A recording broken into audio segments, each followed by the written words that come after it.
Porotobango es una comunidad alejada a la que se llega por el río Huitricaya en un viaje de 2 horas si el río está lleno. Su nombre proviene de este fruto circular que se cultiva de manera silvestre. El alcalde Daniel Ríos, el regidor Cristóbal Ríos y un grupo de funcionarios llegaron hasta la comunidad de la etnia machiguenga, donde entregamos la institución educativa primaria Esperanza. Mediante la modalidad de contrata, en un plazo de 240 días, la alegría se dejó notar en las palabras del jefe de la comunidad, Wilber Torres Gregorio.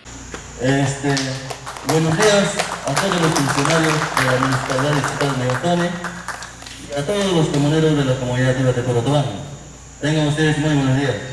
En esta oportunidad, este día se va a entregar esta institución 5028 Esperanza y están todos los funcionarios acá en la comunidad. Y entonces me siento bien contento. Lo más priorizado de la comunidad, que es la institución, ya se cumplió, ya hoy día se le va a entregar esta institución, ¿no? Agradecerle también a los funcionarios por llegar también acá en la comunidad, ¿no?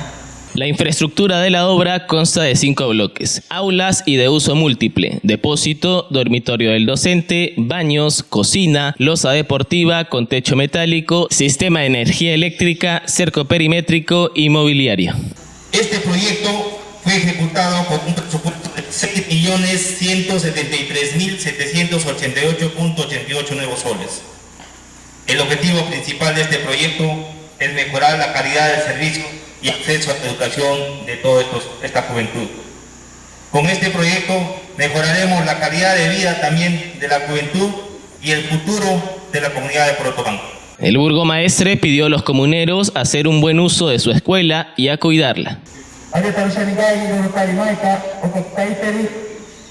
Espero que Viroy y comuneros, jefe de la comunidad directiva, tiene que cuidarlo bien. 5 de taqueo de instrucción educativa para que puedan con sus talleres.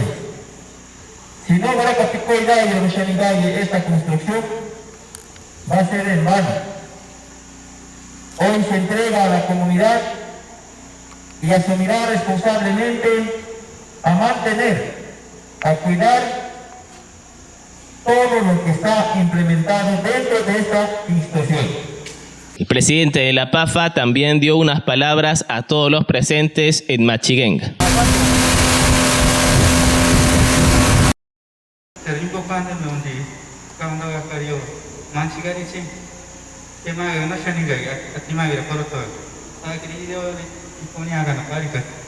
El ciclo de visitas, supervisiones y entregas de obras del 2021 ya empezó. Pronto estaremos en Tango Xiari y otras comunidades del distrito. Carlos León, jefe de Relaciones Públicas.